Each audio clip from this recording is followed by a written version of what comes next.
How would you want to be remembered? That was a question Charlie Kirk once faced in an interview. And without hesitation, he answered, How do you want to be remembered? If I die, Everything just goes away. How would you, if you could be associated with one thing, how would you want to be remembered? I want to be remembered for courage for my faith. That would be the most important thing. Most important thing is my faith in my life. Charlie Kirk, thank you so much. You guys do a great job. That was Charlie. Courageous, unapologetic, bold. He wasn't perfect. None of us are. But what set him apart was that every time he grabbed a mic, he was willing to confront ideas most people only whispered about. Even his wife described him as a force, fearless, bold when the world demands silence, and an intentional head of our family. My husband, Charlie Kirk, is a force. He is a force. He is bold when the world demands silence. He is fearless where others flinch, and he has taken on the battle of the next generation, changing these hearts and minds. I know you guys have seen it at the college campuses, changing the hearts and minds of these kids. It's not a career to him, it's a calling. And it's so incredible to see as a wife how God has prepared him, how God has molded him and used him. All while he's doing that, he's still the spiritual head of our family. It is my honor to be able to introduce you guys to one of the greatest fighters that I know, who is so intentional, who is so amazing, and he never backs down from the fight because he knows who and what he fights for, and that is God, it's his family, and its country. Whether you agreed with him or not, one thing is undeniable. Charlie Kirk was a debater of a generation. And in this video, we look back at some of the most unforgettable moments that defined his voice. From challenging abortion, to defending Israel, to upholding the gospel, to his defense of police, and even sparring at the legendary Oxford Union. These clips are not just debates, they are a legacy of conviction. So stay locked in, because by the end of this video, you'll see why his voice may be gone. But his truth will never be silenced. One of Charlie's sharpest debate moments came on the topic of abortion. A student tried to argue that a fetus is just a clump of cells. Kirk leaned forward, and with that signature calm but fiery delivery said, Is it a human being in the womb? Yes or no? Yes. Then why don't you get the human being rights? Well, that's what I'm trying to just... No, ask the question. Why does that human not get rights and you do? Well, my question No, answer the question. Why do you get rights and the baby doesn't? I'm not saying it doesn't. Yeah, your right to life, eliminate it. That's the first and most fundamental right of the West. Why don't you get that right to the baby? Well, I'm not saying no. Yes, you are. No, I'm not. Very fundamentally, do you believe that every human being has a right to life, regardless how small you are or what level of development that you are on? I do believe that every person does have a right to life. Okay, then we agree. Abortion should be eliminated, not law. There is no excuse for murder, period. We believe that in the West, correct? Now, you want to make the self-defense argument, we can go back there. I've heard every argument. I've heard that the baby's a parasite. I've heard the baby's an invader. I've heard the baby that is, currently taking the nutrients. None of them are morally applicable to the actual circumstance of gestation, period. Every human being has a right to life. You can check your notes again if you'd like, but every human being has a right to life. Yes or no? It's what built the West. Well, it's what I'm asking. I stand for the abolition of abortion in all circumstances against life of the mother because life matters. Every human being, I believe, is made in the image of the divine, is sacred, is unique. And if we get away from this principle as we have, we not only have moral degradation, we not only have the collapsing society around us, but it's bad for that being itself. That being itself is unique. That being has rights. And who are we to say, just because we're older, that we get to murder it? Thank you. It wasn't just rhetoric. It was conviction. He tied it back to the founding principles of America and to the biblical truth that life is sacred. That moment lit up social media because he spoke what many were too afraid to say out loud. The second moment came when he defended Israel during heated exchanges about Gaza. Critics accused Israel of war crimes, but Charlie countered with precision. You mean how? They're killing little kids, man. Well, hold on. Killing kids. You mean they drop leaflets before they bomb in Gaza? They warn civilian corridors before they ever engage militarily. They do emergency medical procedures for any person in Gaza that might need it. Do you understand what's actually... They're doing good, but it's okay for them to do bad then. That's it's called war, saying. Okay? And in war, sometimes bad things happen. Who started this? It's not a war crime. Throwing around war crime is a ridiculous... You know what a war crime is? A war crime is going into kibbutzes. Time out. Going into kibbutzes, going into the Nova Music Festival, going into people's places of residences on October 7th, and putting... So, okay, you guys keep bringing up October 7th. You guys are doing bad. Yeah, it's pretty important. Okay. If you're going to all of a sudden attack Jews on their holiest day of the interior of Israel, expect a whirlwind and don't complain about it when it comes forward. So what's happening is that So basically what Israel doing is bad. Hamas is doing is bad. Okay? I'm not even contending what Israel's doing is bad. So what Israel's doing isn't bad. Killing children isn't bad is what you're saying? Hold on a second, but you have to go instance by... Is it or not? Are I need a yes are or they no. intentionally killing kids? Is that what you're saying? Yes. No, they are not. So why that is are there so complete many BS. dead kids? Why are you okay with dead babies? Good question. Why are there dead kids? Do you think Israel sits around and they say, how do we kill more kids in Gaza today? I mean, so why are they killing kids then? Exactly. Let's think. Maybe it's because Hamas uses the kids as human shields on top of their military bases. Maybe that's why. Maybe because the people of Hamas have no concern for the life of their own people. The crowd was split. Some cheered, some booed. But the clip went viral, reminding the world that Kirk was never afraid to touch hot-button issues. For him, truth was worth the backlash. But Kirk wasn't only a political warrior. He was unashamed of the gospel. In one debate, someone pressed him. "Why do you believe the Bible? Why follow Jesus?" Charlie answered without flinching. My life. I'm a sinner, gave my life to Christ, most important decision I ever made. So you believe the Bible is real? Yes, I believe the Bible is true and real. Yeah. Why is that?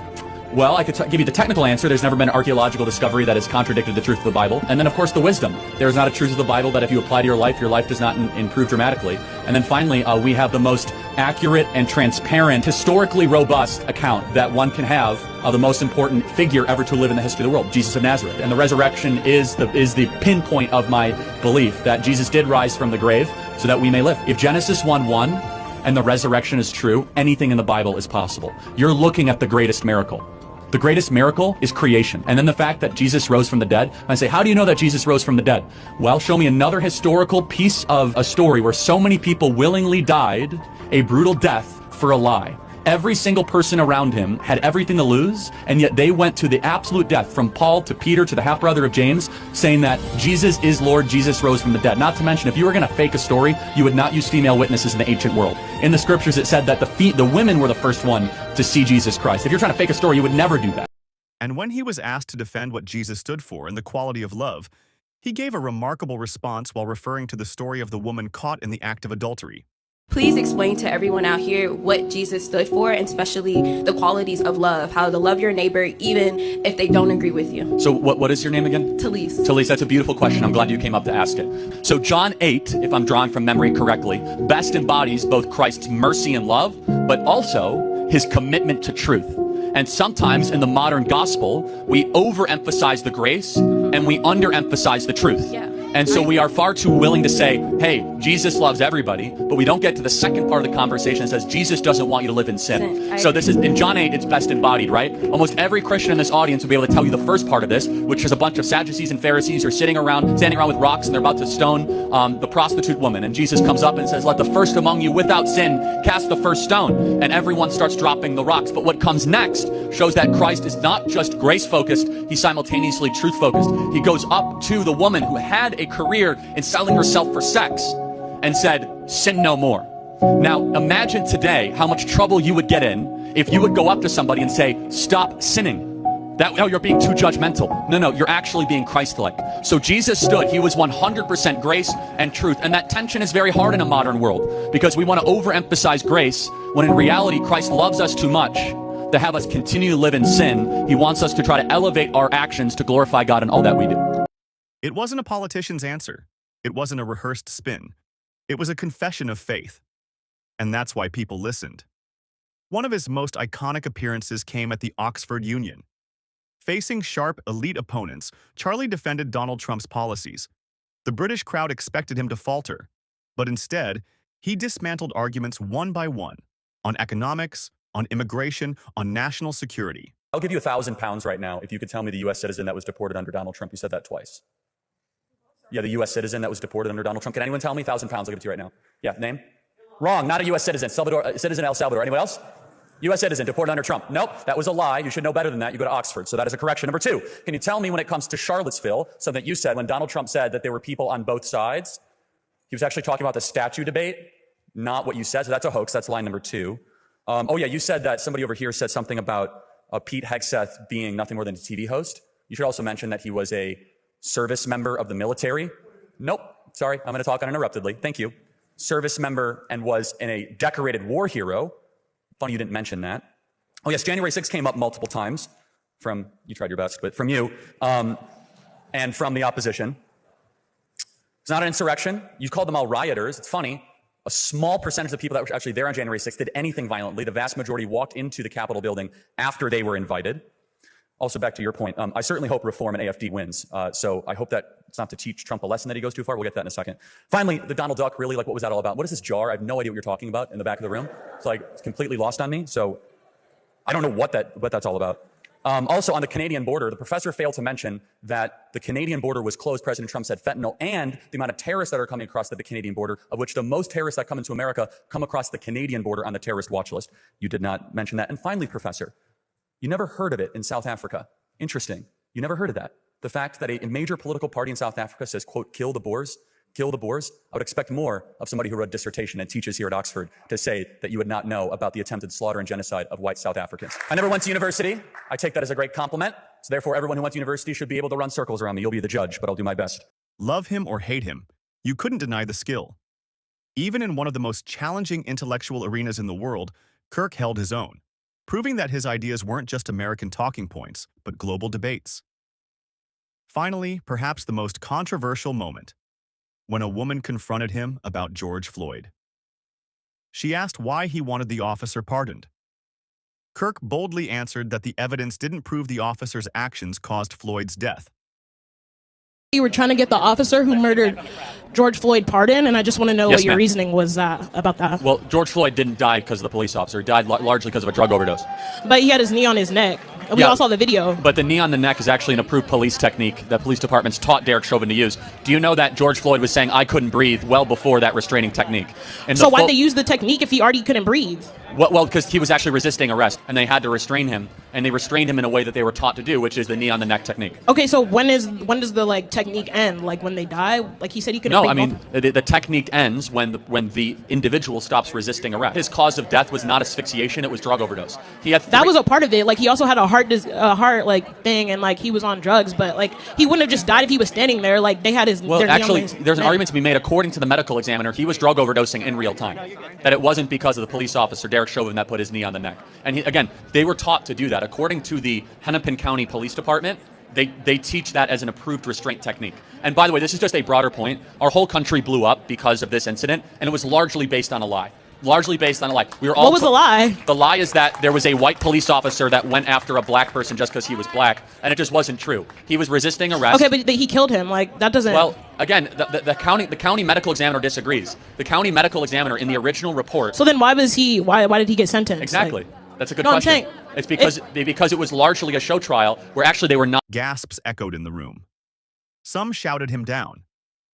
But Charlie didn't flinch. Agree or disagree, he was consistent, willing to say the unsayable, even when it cost him. Charlie Kirk once said he wanted to be remembered for courage for his faith.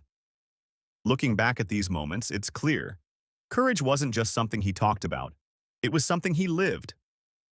They may silence his voice, but his truth will never be silenced.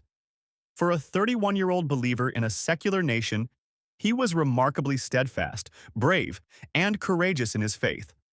Politically, in his imperfection with different agendas, he ensured people knew about his faith, stance, and values. And that's why these debate moments will never be forgotten. If this video moved you, please let me know in the comments which moment stood out to you the most. Don't forget to like, share, and subscribe. Because here, we don't just tell stories, we keep legacies alive.